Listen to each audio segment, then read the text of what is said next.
장로와 교인을 위한 권면 두 번째 시간으로 오늘 특별히 교인들을 위한 권면에 대해서 살펴보고자 합니다.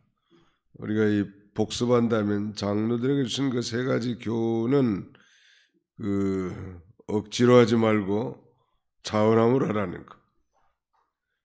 즉 억지로 하지 말고 하나님의 뜻을 자원함으로 하라는 것이고, 두 번째는 더러운 이득을 위해서 하지 말고 기꺼이 하라는 거예요. 기꺼이 하라는 말은 즐거움을 하라, 그런 뜻이겠죠. 그리고 마지막 세 번째는 맡은 자들에게 주장하는 자들 하지 말고 오직 양무리에 본이 되라.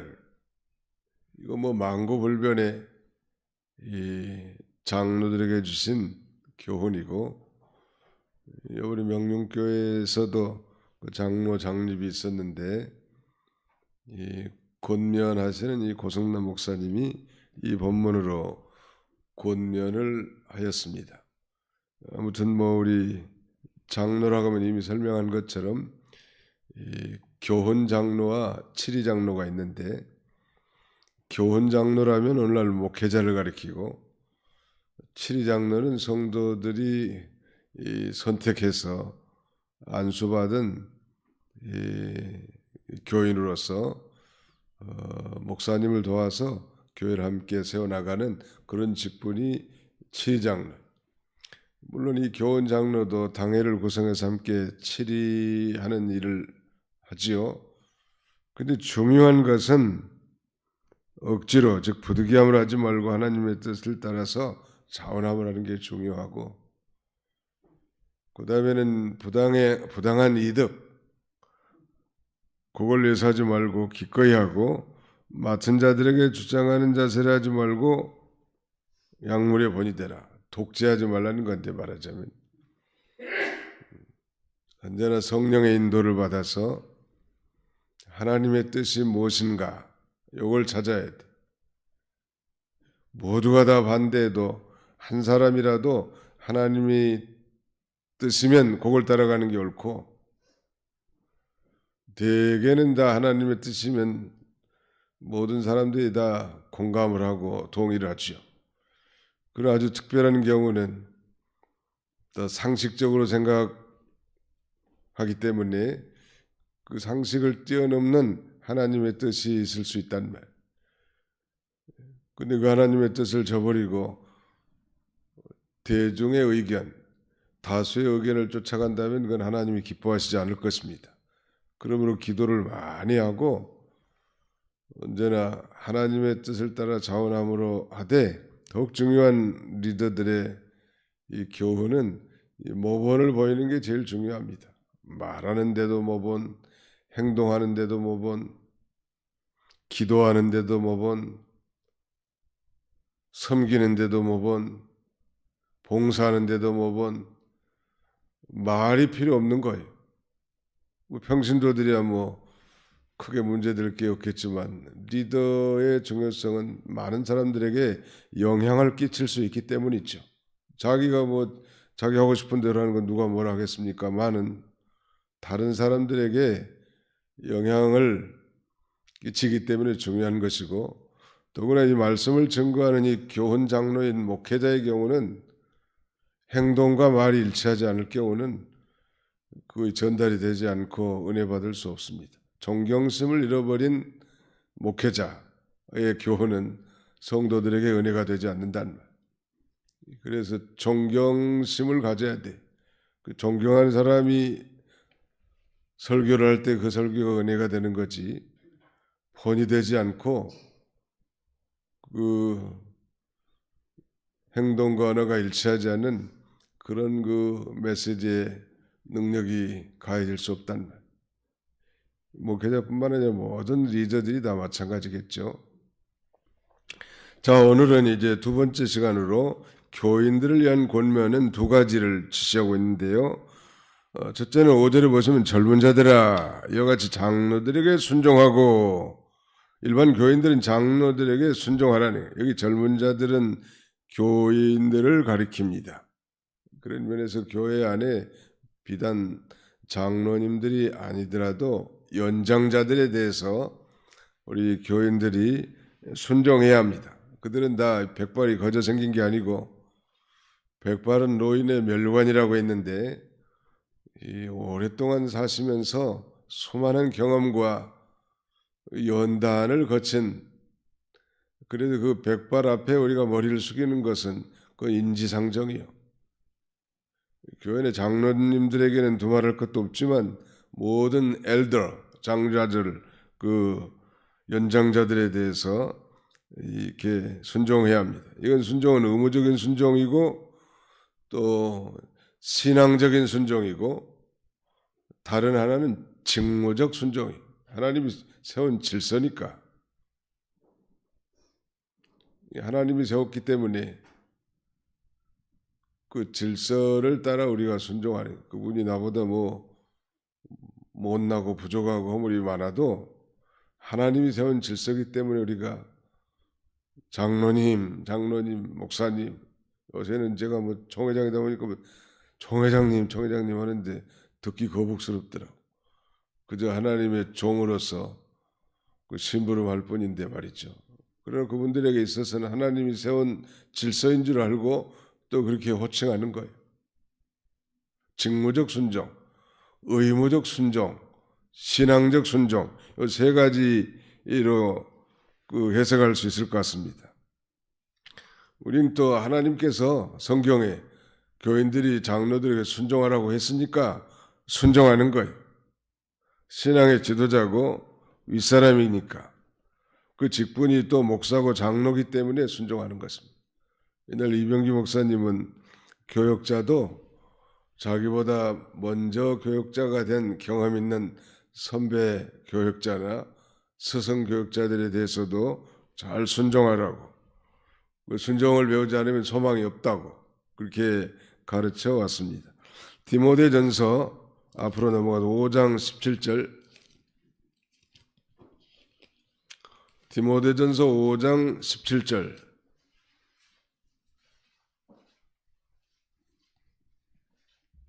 같이 한번 읽어보겠습니다. 디모데전서 5장 17절입니다. 시작. 잘 다스리는 장로들은 배나 존경할 자로 알되 말씀과 가르침에 수고하는 이들에게는 더욱 그리할 것이니라. 잘 다스린 장로들은 배나 존경할 줄로 알라고, 또 말씀과 가르침에 수고하는 이들, 교원 장로인 목사님들이겠죠. 더욱 잘 순종하라는. 또 히브리 13장에 보면 너희를 인도하는 자들에게 순종하고 복종하라. 그들은 너희 영혼을 위하여 경성하기를 자신들이 청산할 자인 같이 하느니라. 그렇게 말씀합니다. 그리고 그들로 하여금 즐거움으로 이것을 하게 하고 근심으로 하게 하지 말라. 그렇지 않으면 너희에게 유익이 없느니라. 아무튼 일반 교인들에게 있어서 장로들을 대하는 그 자세는 순종하라는 게 첫 번째. 우리가 이 순종을 배우는 것이 참으로 신앙을 배우는 것입니다.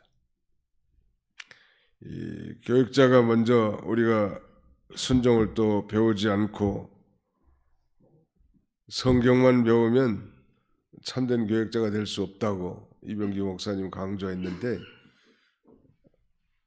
아무튼 기도 많이 하는 교육자 밑에 기도 많이 하는 교인들이 생긴다는 거. 잘 순종하는 교육자 밑에 잘 순종하는 교인들이 생기고, 콩 심은 데 콩 나는 것이고 팥 심은 데 팥 나는 거지 우연한 일은 없단 말이에요. 또 우리가 이 당회라는 장로들과 목사님으로 구성된 이 교회 안의 최고의 기관은 당회입니다. 이 제도에 순종하는 것도 중요합니다. 왜냐하면 하나님께서는 이 제도를 통해서 교회를 발전시켜 나가고 육성시켜 나가는 것입니다. 우리가 개인적으로 전도해서 한 영혼을 주 앞으로 인도할 수 있지만 또 교회라는 이 단체를 통해서 영혼의 그물과 같이 많은 영혼들을 구원하고 양육하는 그런 생명의 기관으로 세워져 나갈 수 있기 때문에 교회에 세운 모든 기관들을 또 우리가 잘 순종할 필요 있다는. 그다음에 두 번째 교훈은 그거예요. 5절 하반절에 다 서로 겸손으로 허리를 동이라. 두 번째는 겸손으로 허리를 동이라는 거.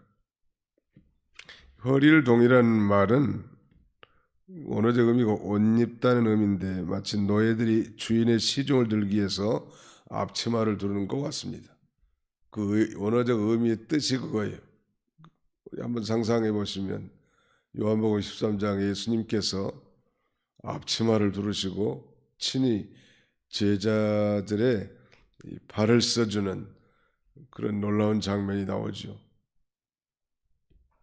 베드로는 깜짝 놀라는 거. 어떻게 선생님이 제 발을 다 쓸 수 있냐고. 안 된다. 그만큼 예수님의 섬김의 본을 보였는데 우리 일반 성도들 관점에서는 다 서로 겸손으로 허리를 동이라 그랬으니까 허리 동인다는 건 단속하다 그러면 단속하는 거. 그러니까 자기를 단속하라는 거예요. 겸손으로 자기를 단속하라는 거예요. 교만하지 않게 하고 방종방탕하지 않게 하고 자기의 못된 성격과 주장과 자존심과 교만이 나오지 않게 하라는 것입니다. 두 가지 교훈이요. 잘 순종하고 그 다음에는 겸손으로 허리를 동이라는 것. 왜 그래야 될까요? 왜 겸손해야 되는가? 거기에 대해서 이유를 말합니다. 5절 하반절에 하나님은 교만한 자를 대적하실 때 겸손한 자들에게는 은혜를 주느니라. 이 겸손한 자라고 하는 사람이 도대체 어떤 사람이 겸손한 자인가? 다른 사람을 나보다 낮게 여기는 것, 겸손이겠죠. 그런데 그 중요한 것은 자신이 부족한 사람인 걸 알고 모든 것이 다 하나님의 은혜인 줄 깨닫는 자, 겸손한 자. 그 반대는 이 하나님을 의뢰하지 않고 교만해서 자기 능력만을 의지하는 사람, 교만한 사람. 자기 자랑하고 자기 능력 자랑하고 우리가 자랑할 대상은 예수님밖에 없고 십자가밖에 없는데 이 사탄은 이 거룩한 공동체 안에서 부단히도 자기를 드러내도록 유혹합니다. 그걸 가려야 돼. 강대상에서 자기 얘기하고 이런 게 바람직하지 않아요. 특별한 예를 들 수는 있겠지만은 자기 얘기, 자기 가족 얘기 이런 것은 바람직하지 않단 말.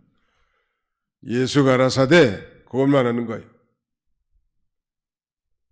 하나님을 의지하지 않고 자기 능력만, 자기 지혜만 내세우는 사람이 교만한 사람.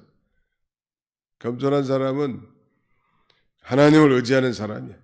그리고 그 결과에 대해서도 모든 것이 다 하나님의 은혜입니다 라고 고백할 수 있어야 된다. 하나님은 그런 자를 좋아해요. 겸손한 자. 그래서 그 잠언에 보면 겸손과 여호와를 경외하는 그 보상은 재물과 영광과 생명이니라. 겸손히 하나님을 경외하는 자에게 재물도 주시고 영광스럽게 해주시고 생명을 주신다는 말. 아무튼 겸손과 교만에 대한 교훈은 잠언에 부지기수로 언급이 되어 있는데 특별히 베드로 사도는 장로들을 대하는 이 교인들의 자세 두 가지를 지적하면서 첫째는 순종하라니. 자기보다 나이가 더 어릴 수도 있고 자기보다 더 부족한 면이 많이 있더라도 하나님이 세운 질서이기 때문에 우리가 순종해야 되고 그 다음에 자신에 대해서는 서로 겸손으로 허리를 동이라는 거. 잘 단속하라는 거. 6절 같이 한번 읽읍시다. 6절 시작. 그러므로 하나님의 능하신 손 아래서 겸손하라. 때가 되면 너희를 높이시리라. 겸손한 사람은 하나님이 어떻게 해주셔요? 예, 높여주신 하나님. 하나님은 임의로 높이시고 임의로 낮추신 하나님. 한나의 기도 가운데도 그 내용이 포함되어 있죠. 하나님의 절대 주권에 대해서 여호와는 이 낮추기도 하시고 높이기도 하시는도다. 자기가 뭐 높아지려고 하고 인정받으려고 하고 자리를 구축하려고 한다고 해서 되는 게 아니고 하나님이 높여주시면 높아지는 거예요. 뭐 하려고 또 높여줄까? 하나님을 드러내고 그 다음에는 능력이 힘이 큰 것이 하나님께만 있고 사람에게 있지 않은 걸 알고 하나님의 능력을 드러내고 하나님께 수종들게 하려고 하나님이 높여주시기도 하는 것.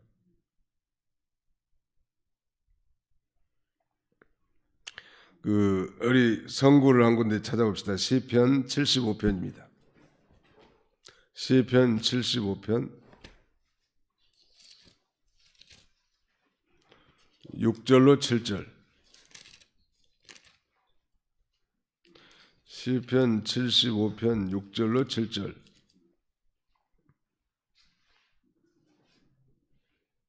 같이 한번 읽어보겠습니다. 시작. 물은 높이는 일이 동쪽에서나 서쪽에서 말미암지 아니하며 남쪽에서도 말미암지 아니하고 오직 재판장이신 하나님이 이를 낮추시고 저를 높이시느니라. 누가 높여줘요? 하나님이 높여니 오직 재판장이신 하나님이 낮추시기도 하고 높이시지 동쪽에서나 서쪽에서나 남쪽에서도 남쪽으로 말미암지 않는다는 말. 스스로 높아지려고 하는 사람이 교만한 사람이. 사울이 그 왕이 되기 전에 그는 기골이 장대한 보통 사람보다 키가 한자나 더 크니까 한 30cm 정도 되잖아요. 한자가. 그러면 보통 사람이 170이면 거의 한 2m 조동 될 만큼 대단한 신체적 조건을 구비한 이 인물이요. 인물만으로도 압도당할 만한 그런 리더감인데 그를 왕으로 세우려고 할 때 굉장히 겸손했습니다. 자기 왕이 될 수 없다고 하면서 행구 뒤에 숨었단 말이에요. 그런 그가 막상 왕이 되니까 교만해가지고 이제 하나님의 종 사무엘의 의견도 듣지 않고 자기가 마음대로 하는 거지. 하나님 빼놓고 자기가 좌지우려는 게 그게 교만이에요. 결국 사울은 그 교만함으로 폐위당하고 아들과 함께 전사하는 비참함을 당합니다. 이 교만한 사람은 망하는 거예요. 결국은. 나는 교만한가 겸손한가. 특별히 교만한 사람이 있는 게 아니고 특별히 겸손한 사람이 있는 게 아니고 옛날 그 스승 목사님들은 이 교만은 그림자와 같은데 실력을 배경으로 한다라고 말씀합니다. 좀 실력이 좀 괜찮으면 교만해진다. 뭔가 좀 잘한 게 있으면 교만해지기 쉽단 말. 누구나 마찬가지야. 언제나 마찬가지고. 저 사람은 교만한 사람이다. 자기도 그럴 때가 있을 수 있는 줄 알면 돼요. 언제나 하나님 앞에 자기를 낮추고 높이려고 하면 빨리 낮아지는 거예요. 하나님의 은혜는 높은 데서 낮은 데로 흐르게 됩니다. 마치 전기가 흐르는 것처럼 물이 높은 데서 낮은 곳으로 흐르는 것처럼 하나님의 은혜는 겸손한 곳으로 흘러 늘 자기가 되지 못한 걸 인정하고 부족한 걸 인정하고 하나님이 도와주셔야 만들 줄 알고 하나님을 의지하고 그렇게 나가는 자를 하나님이 기뻐하셔요. 세상 사람들이 볼 때는 세상 못난 도 같죠. 하나님은 그걸 기뻐하신다. 늘 하나님 없이는 살 수 없는 존재인 줄 알고. 다윗은 자기가 왕이면서도 하나님을 왕으로 모시고 그를 피난처고 요새고 구원자로 반석으로 이렇게 인정하면서 노래한 것은 실제적인 왕. 저도 기도할 때 제가 총회장 등을 맡았지만 하나님이 총회장님이십니다. 하나님 명령하시면 뭐든지 순종하겠습니다. 그런 마음을 가지고 기도합니다. 자랑하는 게 아니고 실제 그렇단 말이에요. 또 사실이고 그게. 하나님은 오늘 본문에 있는 대로 능하신 분이요. 전능하신 하나님이요. 못할 게 없어 하나님은. 모든 걸 할 수 있는 하나님이신데 때가 되면 이런 겸손한 자를 아주 존귀하게 높여주신다는 말.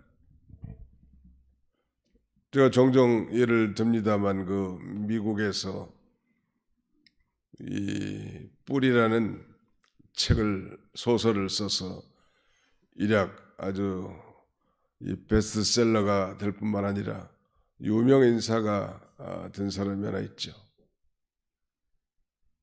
알렉스 헤일인지 아무튼 정확히 잘 모르겠어요. 그런 그의 서재에 높은데 거북이를 올려놨다나 아무튼 그랬다고 합니다. 높은 담벼락에다. 즉 거북이를 올려놓은 사진을 게재해 놓은 거죠. 말하자면 그 친구들이 와서 왜 저 사진을 거기에 게재했냐고 물어보면 거북이가 저 높은 담에 올라간 것은 자기 스스로는 불가능한 일이라는 거예요. 누군가에 의해서 그 높은 담벼락에 올려지지 않겠느냐. 오늘 내가 이렇게 유명해진 것은 하나님의 은혜다. 하나님이 이렇게 존귀케 해줬다고 항상 그걸 생각하면서 자신은 교만해지지 않으려고 하고 겸손을 유지했다고 합니다. 겸손한 자를 하나님은 임의로 높이시는 거예요. 또 교만한 자는 임의로 낮추시는 거예요. 참 이런 그 의의 재판장이 우리에게 계시니 얼마나 감사하는 이런 복된 성도들이 다 되시기를 주님의 이름으로 축원합니다. 기도합시다. 하나님의 은혜를 감사합니다.